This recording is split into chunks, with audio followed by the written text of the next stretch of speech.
ఊతముగుతో రాన్న ఊరిని ఊపిరి లేకుండా చేశారమ్మా మీరు. రాజబామల్ని కూడా వదలలేదు. ఎంత బాబా,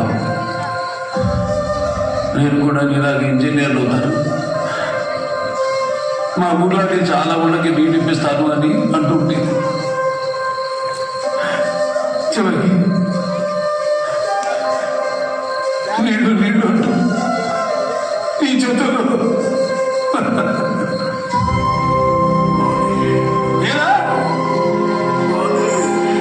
దాహమని అడిగి నా పిల్లలు వీడు ఏం చేశాడో తెలుసా?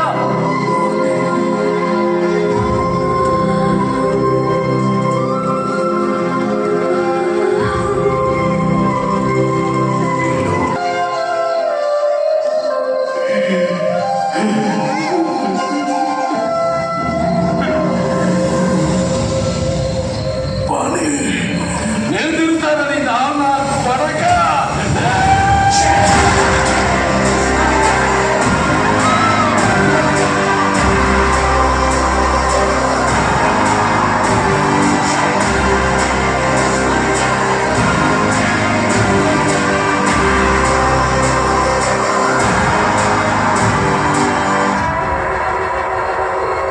ఇక్కడ తుపాకీ పడితే తప్ప పనులు జరగవని, తూటాలు దిగితే తప్ప మార్పు రాదని అర్థమైంది.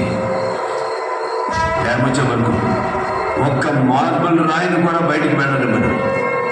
ఇక్కడి నుంచి చావు కోసం ఎదురు చూస్తూ రోజు లెక్క పెట్టుకోమని